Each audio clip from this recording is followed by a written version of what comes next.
Hey, you guys, check it out. Yes, the book really is coming out soon, and I'll let you know all about it. Okay, here's how to help support the show. Sign up for the RSS feeds, the podcast feeds, and all that at scotthorton.org. It's on iTunes and Stitcher. You can help support per interview at patreon.com/Scott Horton Show. Sorry, I had kind of a family thing, and I had to leave town. I didn't update it for last month, but I will. Also, just check out scotthorton.org/donate for different options for single or regular donations there. And thank you very much to everybody who does. And then, shop Amazon.com via the link on my front page, scotthorton.org. Give me a good review on iTunes or Stitcher. Of course, share on Facebook and Twitter and all that kind of thing. And I'll be on the Contra Cruise with Tom Woods and Bob Murphy this October. If you guys want to check that out, just Google up the Contra Cruise. Sorry I'm late. I had to stop by the Wax Museum again and give the finger to FDR.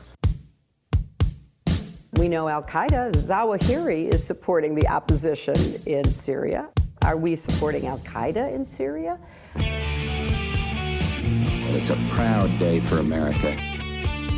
And by God, we've kicked Vietnam syndrome once and for all. Thank you very, very much. I say it again, you've been had. You've been took. You've been hoodwinked. These witnesses are trying to simply deny things that just about everybody else accepts as fact. He came, he saw, he died. Well, we ain't killing their army, but we killing them. We be on CNN like, say our name, bitch, say it 3 times. The meeting of the largest armies in the history of the world. Then there's going to be an invasion. All right, you guys, Scott Horton Show, introducing our friend Ramzy Baroud, RamzyBaroud.net and PalestineChronicle.com for his great writings. We run it all at antiwar.com, and he's the author of the book, My Father Was a Freedom Fighter, Gaza's Untold Story. And that's what we were talking about last time, was the Gaza Strip a couple of weeks ago. And now we have to catch up on doings over in the other part of occupied Palestine in the West Bank, on the West Bank, I guess. The story behind the Jerusalem attack, how Trump and Netanyahu pushed Palestinians into a corner. That one is at Counterpunch, and I'm not certain if we ran that. Oh, yeah, no, we did run that at antiwar.com too. Sorry, I was traveling for a week there. Power to the People, Why Palestinian Victory in Jerusalem is a Pivotal Moment. That's the follow-up there. Running both of those at antiwar.com as well. Welcome back to the show, Ramzy. How are you doing? I'm doing great. Thanks for having me, Scott. All right, good deal. Happy to have you here. All right, so just real quick, everybody knows that former Prime Minister Menachem Begin gave a speech where he said, come on, we got to at least not lie to each other and ourselves. We started the 67 war, took advantage of the situation. It wasn't really a preemptive strike against Egypt. We just called it that. And, oh, well, anyway, so that's the war where the Israelis invaded the West Bank and occupied the whole thing, took it from Jordan, and they took all of Western Jerusalem, and they've been working on the east, and East Jerusalem is still nominally Palestinian territory, and this is where the al-Aqsa compound exists, which is at the center of our controversy. Did I get that much right here, Ramzy, as a setup You here? got it all right. Yes, absolutely. All right, so fill us in here. What all, it's not just the al-Aqsa Mosque, it's the Dome of the Rock, and this, that, the other thing. Tell us about it.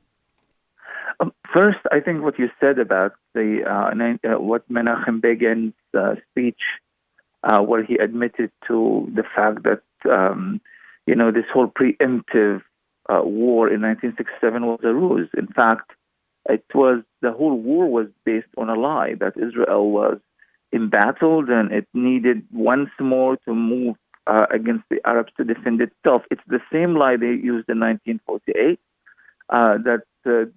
The whole war just came about because they needed to defend the small Jewish communities and, by accident they ended up, occupying historic Palestine.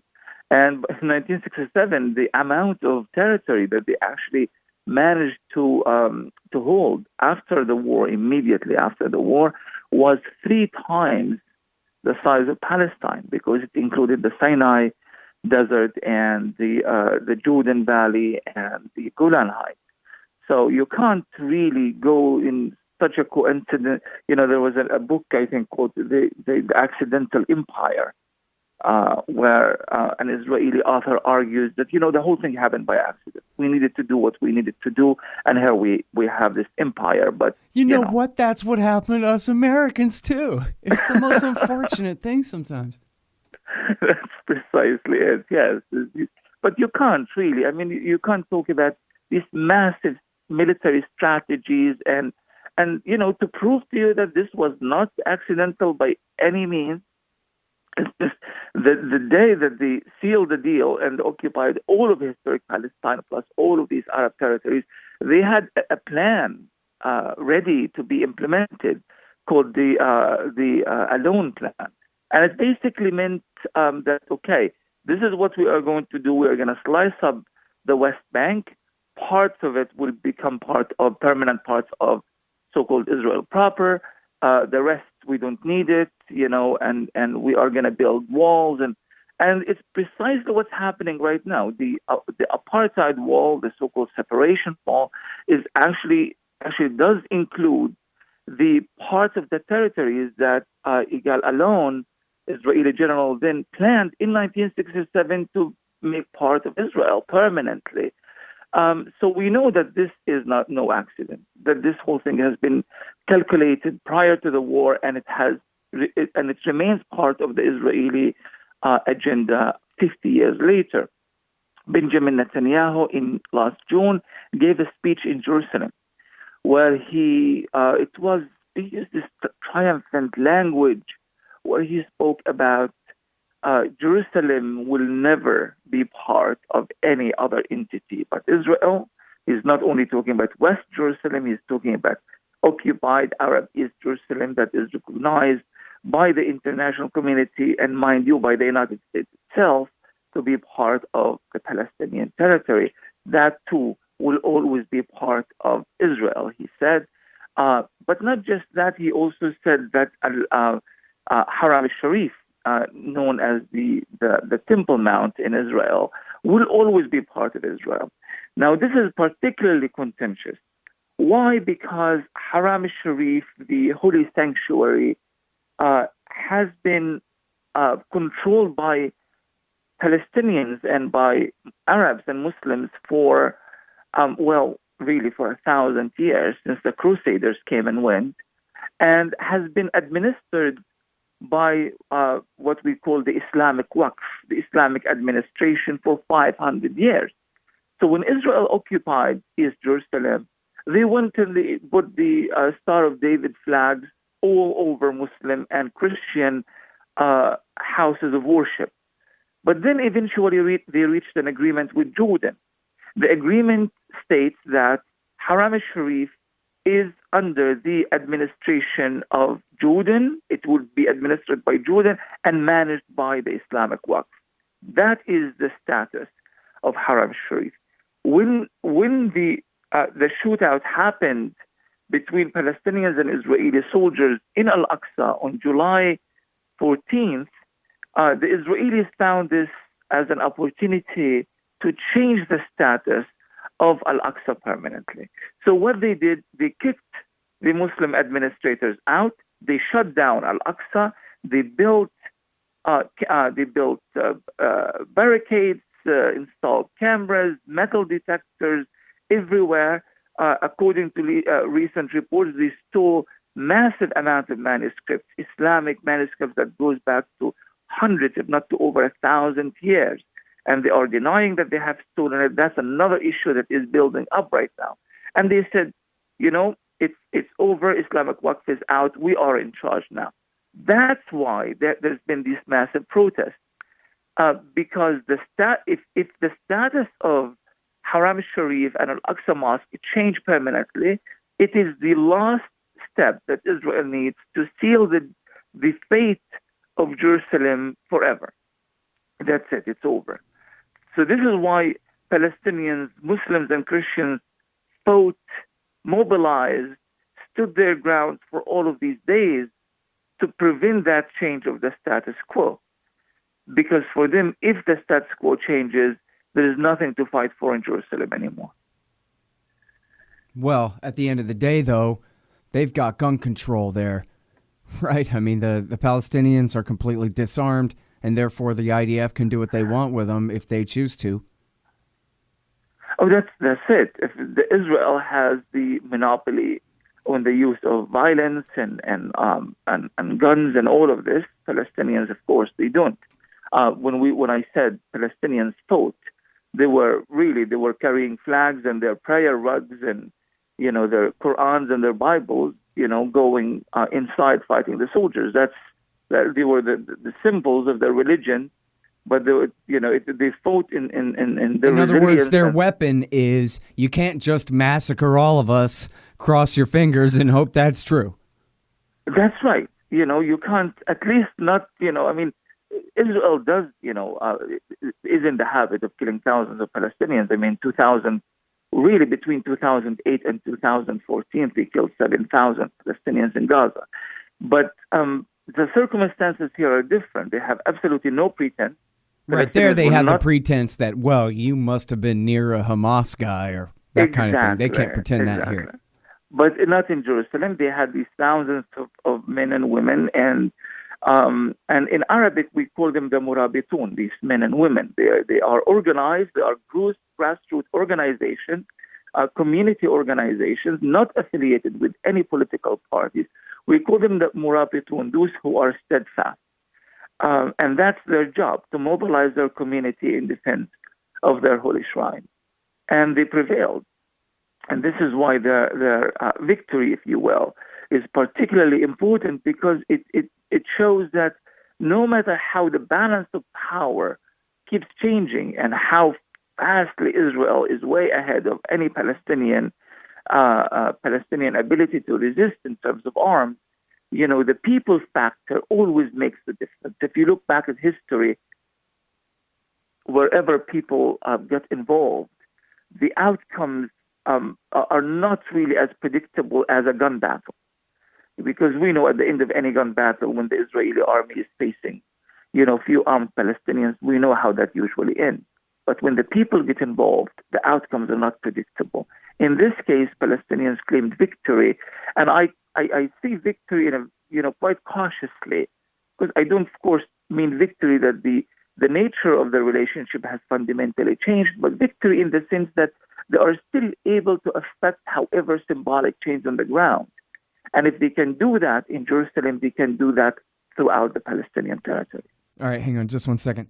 All right, y'all, here's how to support my sponsors. Well, first of all, you go to thewaarstate.com and just check it out on Amazon, the great book, The War State by Mike Swanson. And he also gives investment advice at wallstreetwindow.com. Robertson Roberts Brokerage, Inc., they will hook you up with precious metals at a very low premium. LibertyStickers.com, anti-government propaganda for the back of your truck. 3T Editing for making your grammar correct before you publish things that you publish.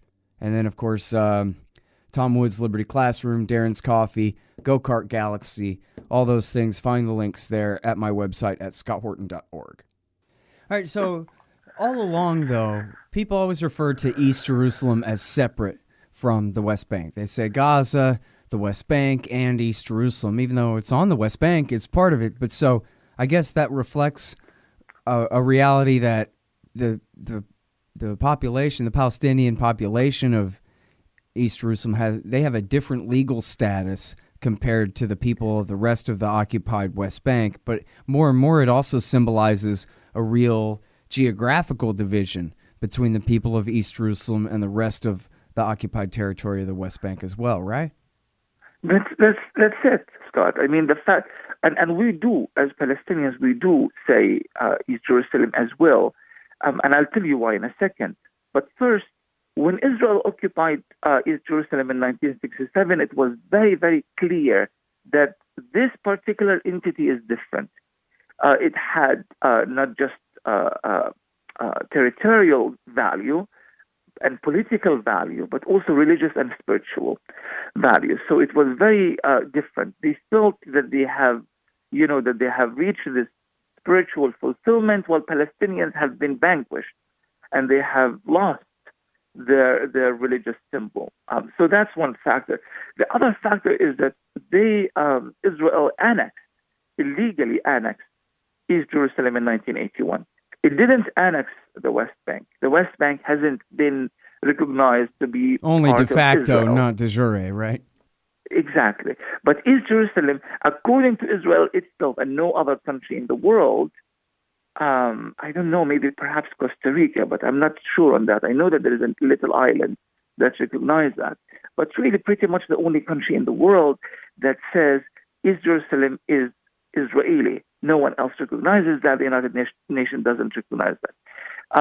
So 1981, they failed to make that a normalcy. They failed to make East Jerusalem Israel. And all the embassies are based in Tel Aviv and elsewhere. Even the United States, the executive branch, the White House, refuses to move the Israeli embassy from Tel Aviv to Jerusalem. Or the Congress in the early 1990s, they said, nope, it's part of Israel now, and we have to move the Israeli embassy to Jerusalem. So there is this conflict that has been going on for many, many years until Donald Trump comes in and he says, I agree with the Congress, we have to move the embassy, but they haven't. They understand that if they do so, they are going to destabilize the situation further and is going to undermine whatever little, plans that he has in the region. It's going to be something beyond even Donald Trump's ability to, just establish it as a new reality and send a few tweets and it's over. It will not be over anytime soon. So that's part of it. There is another factor, and that is, and this is really interesting what Israel is doing there, Scott. They understand that in order for them to claim that place as Israeli, the number of Jews in Jerusalem would have to be significantly higher, and the Palestinians have to be diminished in number. So they find every possible way to keep Palestinians out.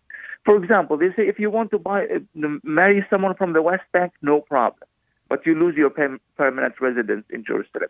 You want to travel, no problem, but you have to come after every number of years and register at the office of the mayor and all of this. Otherwise, you can't come back to Jerusalem. So they've created all of these obstacles so that the number of Arabs in Jerusalem keeps dwindling throughout the years, and it has. So Arabs are now a minority. But the other reason why they are a minority, because Israel keeps redefining the boundaries, the municipal boundaries of Jerusalem. Now they are calling Jerusalem the Greater Jerusalem. And they keep bringing all of these new settlements and attaching them to Jerusalem and say it's part of Jerusalem now. The more they do this, the more the number of Jews grow, the more the Arabs are isolated and are diminished in numbers. About a week ago, Netanyahu added yet a new neighborhood to a settlement called Bitar Elite. Bitar Elite is a settlement that is located south of Jerusalem to the east of Bethlehem. It's been built on the West Bank, not on Jerusalem historically. It has 50,000 people there. There are ultra-Orthodox extremists. There are notorious settlers living there. He has decided to add another neighborhood to Bitar Elite. That neighborhood is located within what he calls Greater Jerusalem. And by doing so, they plan to include the entire Bitar Elite to be part of Jerusalem. Here you have another influx of 50,000 more Israeli Jews who would now become part of Jerusalem. Again, the ratio then would continue to dwindle. Now, right now, you have about 900,000 people living in so-called Greater Jerusalem. About 200,000 of them are Arabs. And that number keeps changing and changing every year. So that's really the other main reason of why the reference is now to East Jerusalem as if it's an independent entity.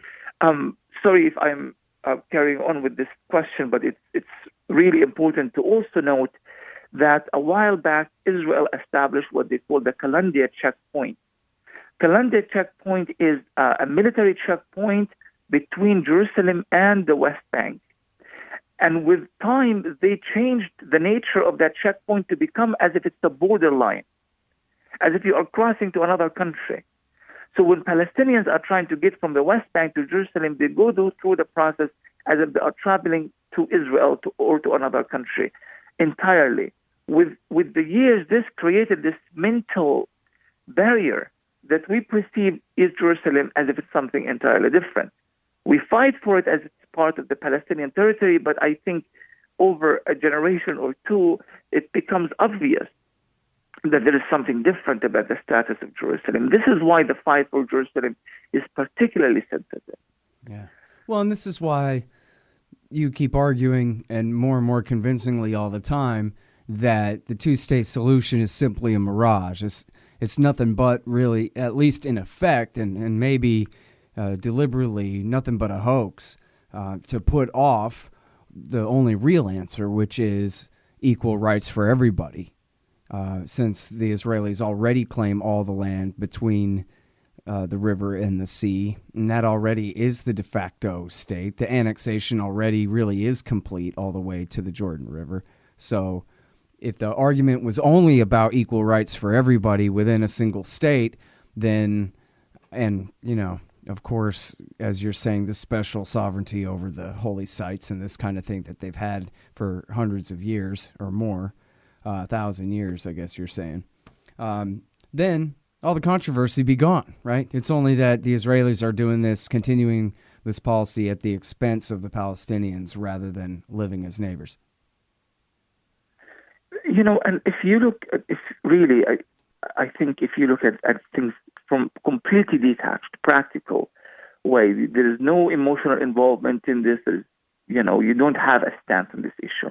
And just really look at it in terms of the demographics, in terms of the territorial, in overlapping. It's just, it would be bizarre to actually think of any possible, mathematical equation that would allow us to confidently, put lines between various parts of historic Palestine. You mean like when they talk about land swaps? Well, we'll do some land swaps within reason, here and there, the green line will kind of... It's just going to be the most impossible endeavor you can do, because you have 1.5 million Palestinians living inside Israel. You have 500,000 Israelis living in, actually more, because if you include East Jerusalem, you are looking here at maybe 700,000 or more Israeli Jews living in the West Bank and East Jerusalem. Israel wants to keep control of the Jordan Valley. They say, no, Israel is too small, and, a missile coming from the Arabs, it will take 20 minutes to get to Tel Aviv. We can't do this. We have to keep control of the Jordan Valley. We have to keep, the Golan Heights and so forth. So the Israelis are going to be everywhere, right? Not just that, they can't live without them. I mean, they take more than their fair share of water, but they also have control over the Palestinian aquifers in the West Bank. So the Palestinians only get a third of their water in the West Bank, while Israeli settlers and Israel itself gets more than 2/3 of Palestinian aquifers. This is that famous clip of Benjamin Netanyahu when he's bragging, that leaked video of him bragging how he got over on Bill Clinton. He said, oh, yeah, I'll tell you what, Bill Clinton, all I need is this Area C security zone. He's mocking the president to this family. Yeah, I told him, I just need this security zone. We'll call it Area C, but then, it turns out Area C is 2/3 of the West Bank, and we get it all, and screw you. And that's the part where they say, well, geez, aren't you risking angering the Americans if you really treat them that shabbily, And that's when he says, don't worry, America is easily moved. It's absurd. Yeah. And that was what they were talking about when he said that, was how, oh, yeah, Palestinian state with just these small exceptions, and then the small exceptions are everything. That's right. And, and that you raised a really important issue. I completely forgot that, the West Bank is divided to Area A, B, and C. Tiny little Area A, I think, 9% is supposedly controlled by the Palestinian Authority, but the Israelis can come in and out whenever they please. Area B, which is about 20+%, is, again, supposedly controlled by both, really where the Palestinian Authority serves as a police officer for the Israelis. Bring anybody, do anything we want you to do. And then 60% plus of the West Bank is Area C, which is under the control of the Israeli army. So this is the reality. When they come and talk about two-state solution, it's not only ridiculous, but it's also impractical. And the other thing is like, okay, let's say for the sake of argument that there is an element of practicality, just to really play the devil's advocate. What has Israel done in the last 50 years to make that a possibility? And when I say Israel, because Israel is the occupying power. You know, when Palestinians get criticized, the Palestinian Authority television shows inciting videos. They need to stop inciting because they keep singing about Palestine and they show the whole map of historic Palestine. That's incitement. That's what Palestinians need to do for peace. Okay, fine. We stop the videos that show Palestine as one entity. But if all the keys are in Israeli hands, they have the tanks and the airplanes and the bulldozers and the hundreds of thousands of soldiers and the nuclear weapons. They control everything. What have they done for the sake of peace over the course of 50 years? Right. So if those with all the keys have no intention to even think about, mull over the idea of a two-state solution, what is left for Palestinians to talk about? Well, and, there's also the question of civil war within Israel. If you had a government that was leftist enough in Tel Aviv to say, let's go ahead and do this now and pull the settlers out of there in any kind of reasonable way to reunite East Jerusalem and the rest of the West Bank, for example, to make, to tear down the wall and have enough contiguous space for a Palestinian state, then how are they going to get all the settlers out of there? Especially a lot of these guys, unlike their Palestinian helots, they're armed to the teeth. And, I don't know what percentage of which ranks of the officer corps are hardcore settler types themselves, but I bet it's no small measure of them. And you could even have a split inside the IDF over whether to enforce those orders if they got them. That's right. The demographics of the Israeli army has changed dramatically. Then again, they're not going to be any more likely to just say, okay, fine, we give up. You guys can all have equal rights and we'll start treating you fairly either, when they don't have to for the same reason. They have all the power.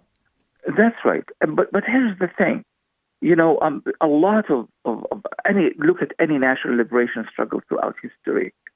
It must have looked really ridiculous when Angolans took up arms and fought. It must have looked bizarre when South Africans and the Zulu-speaking people united in their struggle against apartheid.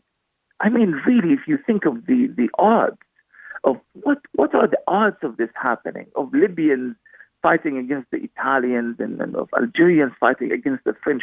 2 million Algerians died in the rebellion that led to their liberation eventually. 2 million.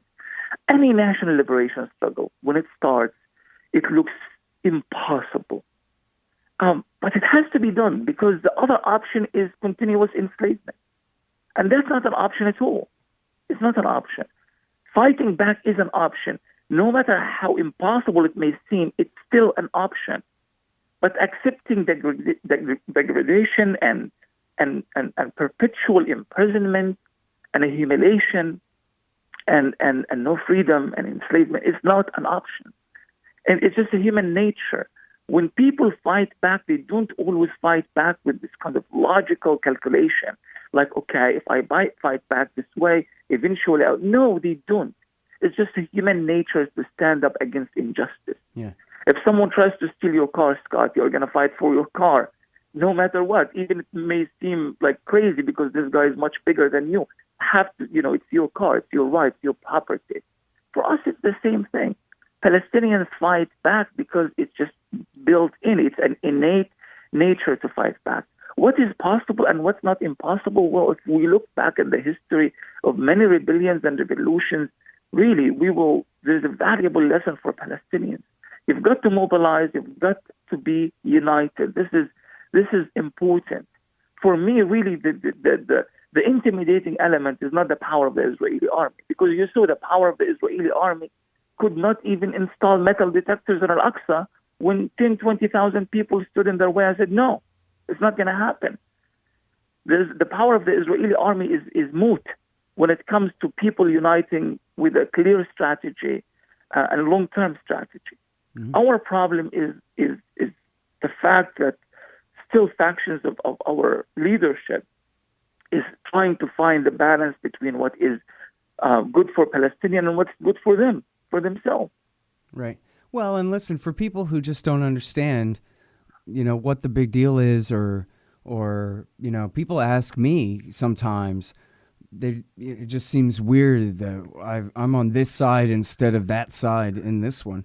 And, start with the question of why so many, I think a majority of American Jews, I don't know if they necessarily agree with Ramzy about a one-state solution, but they certainly want a two-state one, and for real. In other words, to really grant independence to the people of Palestine instead of continuing the status quo. What's wrong with them? Nothing's wrong with them. It's what's right with them. This is unfair. The whole thing is completely crazy. And the fact that we're still talking about this when it's 2017 and this has gone on longer than the Soviets occupied Eastern Europe, it's, the question answers itself. Why in the world would the majority of American Jews be on the side of the Palestinians in this question? I mean, if you want to boil it down that simple, it's taken their side of the argument compared to the Likud party that rules Israel right now, that the people of Palestine deserve to be free. Who could argue against that? Yeah. So, yeah, and what's funny is because people act like they're really befuddled by that. Well, geez, shouldn't you be choosing your tribe? Well, geez, I guess if this was the Dark Ages or something, but no. We're all universalists with our Enlightenment principles. We hold these truths to be self-evident, you see, that everybody is born with natural rights. Like, for example, to not have their property stolen, whether their car or their land or their holy sites. Isn't that what we all think? I mean, that's why we call it stealing, right? It's right there in the Ten Commandments. That's right. And you have, like in Hebron in recent days, just as the situation was calming down a little bit around al-Aqsa in Jerusalem, in Hebron you have these extremist settlers just moving in, swooping into a house and kicking the people who've been living there generation after generation out of it, and just going and living there, just taking over their bedrooms and making tea in their kitchens. And when the people protest, the soldiers come and start beating them up. I mean, really, whether you're Jewish or Christian or Muslim or wherever you are from, when you just see a sight like this, I mean, you can relate at a personal level.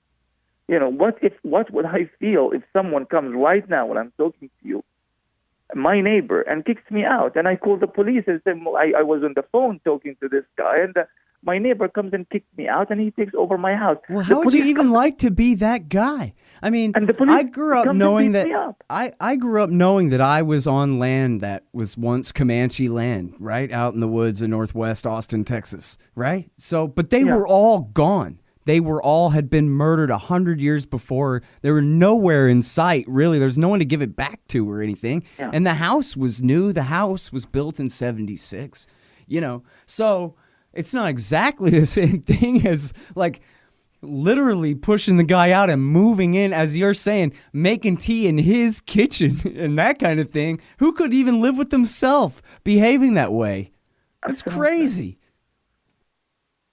And so you can imagine the anger of ordinary Palestinians. You look at a video like this, and you see this old woman, great grandmother of some whole bunch of kids who are in the street crying, and she's begging them to go back to her house. Now, maybe this is a woman who thought, okay, the situation is a big mess, but at least I have raised several generations, and they are well educated, and they are living in this beautiful house, and I can die in peace. And suddenly, she's on the street, and there is a soldier who's punching her and slapping her in the face.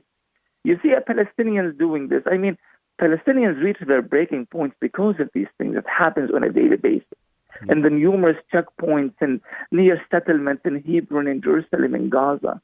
That's their daily reality. And when they are pushed to their breaking point, and God forbids, they carry a gun or a knife, the international media starts covering Palestinian terrorism. But please, people, just put yourself in this situation. And, I'm not defending violence, but I am trying to place things within proper context. Americans fought against the British and they used violence. Every Hollywood movie, every action movie justifies the use of violence if someone is being treated unjustly and unfairly.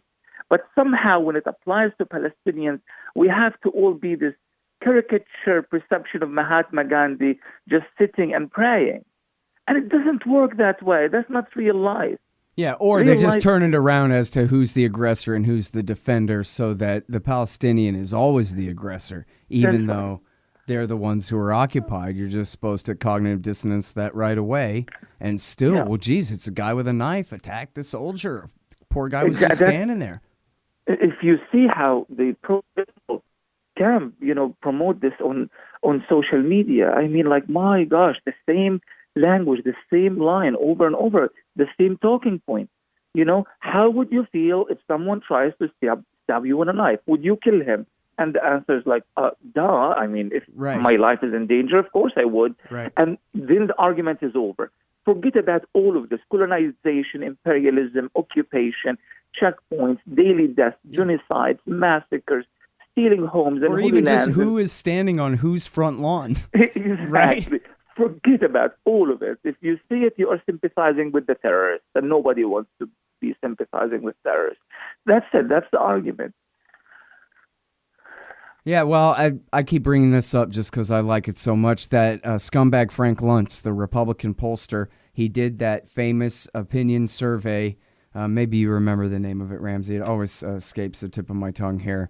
But the most important part of it to me, or the most telling part of it to me, I guess, was where some pro-Israel organizations in America had adopted the talking point that, yeah, we're tearing down all these homes with bulldozers in East Jerusalem to, take the property and everything. But you got to understand that they're in violation of the zoning regulations. And Frank Luntz said, no, you got to stop saying that. I don't know who told you that was a good talking point, but we tested it in our focus group, and Americans hate zoning laws. And especially if you're telling them that you passed a zoning regulation in, the last decade, and you're applying it to this old lady's house that was clearly built in, 1890 or whatever it is, that they're just not going to like that. They're going to see through that and see the unfairness of that. And so whatever you do, don't call it zoning. Let's go back to calling the old lady a terrorist. That's more believable. That's more acceptable to an American than some busybody zoning board bulldozing somebody's house down. That's actually, it's interesting. I was just reading about this gentleman, and I was reading about him in the context of, he is the one who kind of inherited the legacy of Edward Bernays, the founder of the theory of propaganda in the United States in the 20s all the way until, 60s and 70s. He's the first one to justify the first American military intervention in South America.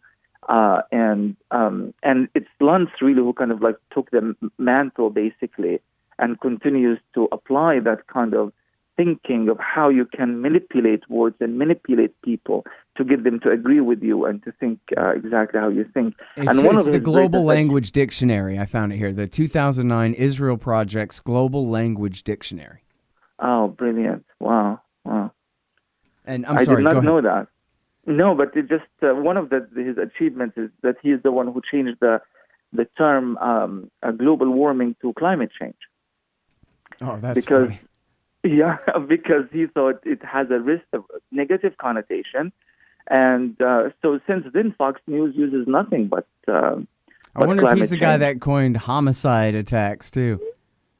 I wouldn't be surprised. Well, he has the other long list. Yeah, the other thing about this, I just remembered about this Global Language Dictionary was the part where he makes a direct comparison to Jim Crow.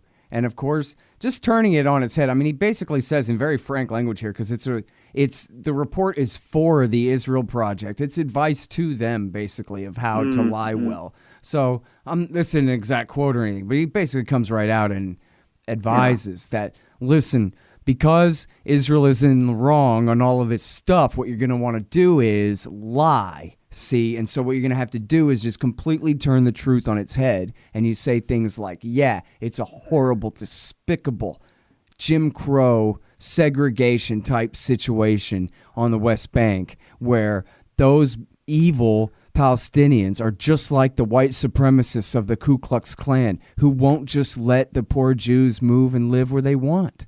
It's so unfair. no other colonial power has ever went that far in manipulating the discourse as Israel has.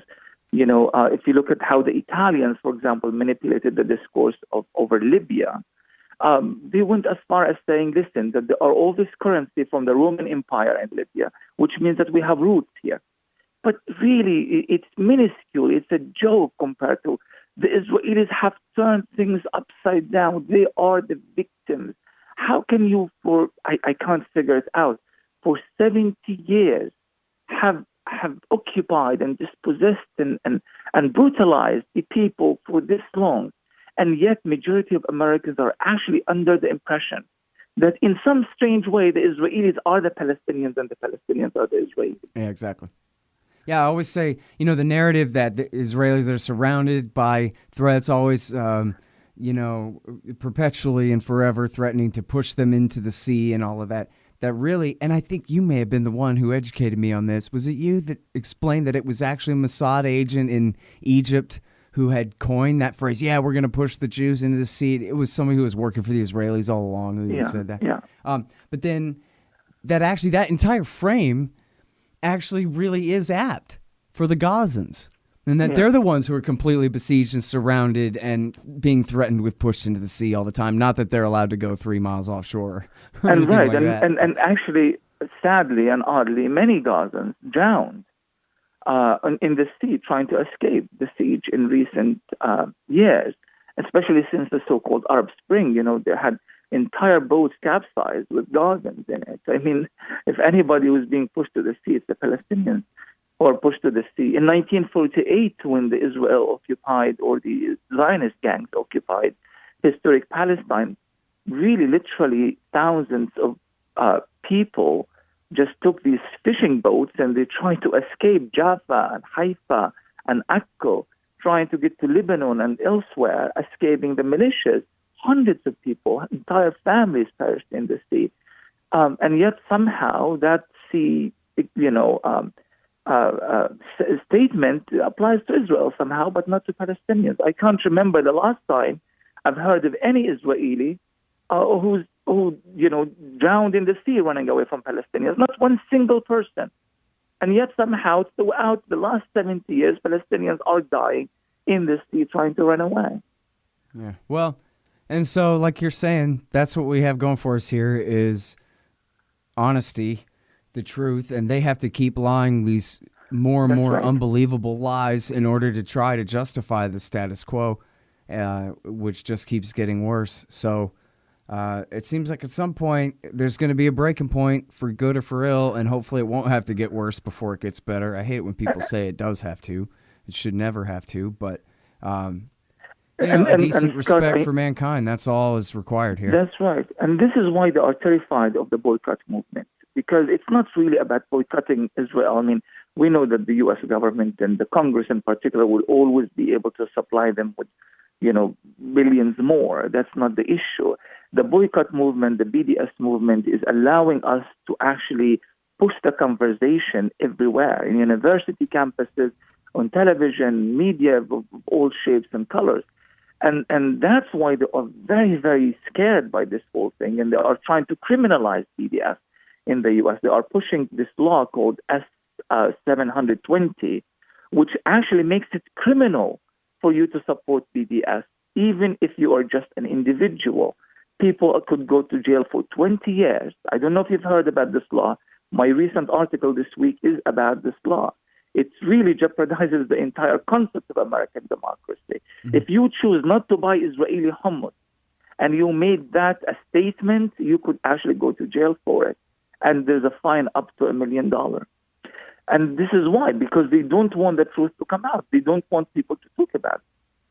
Yeah, well, and that's the kind of thing what I'm talking about too, is their BS is getting more and more ham-handed and more extreme and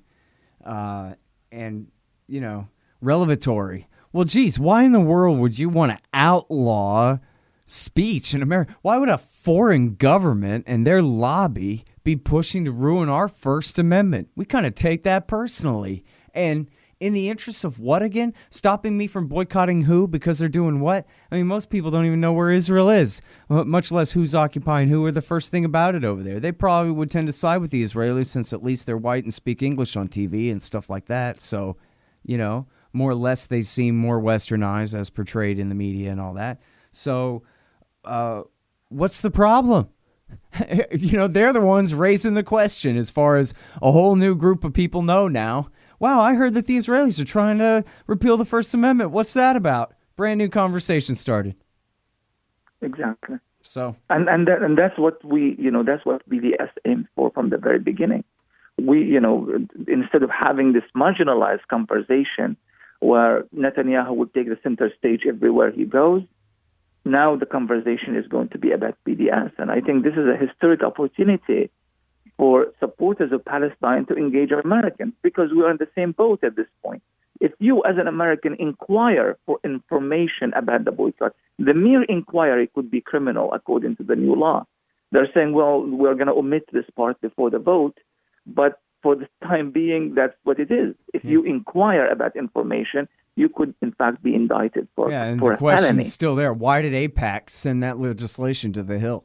And why did all these idiots rubber stamp it in the first place and sign on to it in the first place? That's crazy. Who do these people think they are? Seriously. And these are American citizens I'm talking about. But they're representing the interests of a foreign power where they're going to literally outlaw not buying something or associating political speech with not buying something. That's not even a nice try, pal. That's just nothing but picking a fight with the likes of me.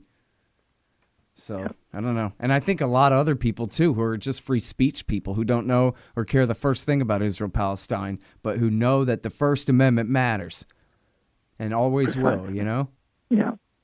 So, anyway, listen, let me ask you again then at the end here about the state of things as they stand with the al-Aqsa Mosque. Is the protesters are still there? They've already forced the Israelis to back down on the metal detectors, but what exactly is the current status quo, and how does it differ from the status quo? Yes, so we are back to square one now, where basically Palestinians are allowed to pray at al-Aqsa, but the checkpoints are there, and the Israelis would have to check their IDs, and during certain times they don't allow Palestinians between the age of 15, I believe, to the age of 45. From entering al-Aqsa and all of this. And the daily clashes and the arrests and the beatings and all of this is back. So that's the status quo. We are back there where we started. Sadly, it's better than the other status, the new status quo that they were trying to establish, which is preventing Palestinians from going through without going through metal detectors and all of this. So the situation is still bad, but not as bad as it would have been if Israel did not remove all of these installations and metal detectors and all that. I read this thing by Yuri Avery where he said, I guess lucky coincidence was, if I remember it right here, Ramzy, an Israeli murdered a guy in Jordan. I don't know if it was a Palestinian that he murdered or not. It was a Palestinian, yeah. And then so the king of Jordan said, okay, well, I'll send this guy back in trade for you backing down on the metal detectors. And so that was enough to buy Netanyahu a little bit of face to save. And I don't think so, no? because if you read if you're following the Israeli media, there was a political crisis that developed in Israel as a result of this, where the right wing was accusing the Israeli intelligence, the Shin Bet, of being cowards. And the Shin Bet were the ones who were pushing to let's go back to the status quo. This is a battle that we shouldn't be fighting right now. It's not the right time. The right wing wanted to change the status quo, and Netanyahu got caught in the middle of this, and he opted to go with the Shin Bet eventually. This has been entirely an Israeli fight. Them kind of looking at the consequences of what if the Palestinian protests continued. Maybe the situation in Jordan was a little bit of a nudge, but I don't really think that it was central component of this argument at all. Yeah. No, I mean, I think I didn't mean to mischaracterize it either. I think he was saying that basically this just amounted to like a face-saving thing for maybe within the Israeli government that he got to say, well, at least I got this guy back or something, you know. That would make sense, yeah. But, yeah, well, so it sure is a difficult situation, and I can see why the Palestinians would be very concerned that, you know, if it comes down to it, the Israelis really could make a decision to just do another Nakba. And in fact, that was an explicit threat from, I don't think it was just a member of the Knesset, if I remember right. And again, I was kind of traveling, so I'm pleading half ignorance about my recent facts here. But I think it was a member, wasn't it, of Netanyahu's government who said, not that there ever was a Nakba or any Palestinians ever lived in Israel or anything, or that there's such a thing as a Palestinian, but there will be a third Nakba if you don't knock it off, is what he said. That's the reality we have to deal with, Scott. Man. All right, listen, thank you so much for coming back on the show and talking about all this important stuff with us, Ramzy. Always pleasure, Scott. Thank you for having me, and all the best with your book and everything you do. Appreciate it. Thanks a lot. All right, take care.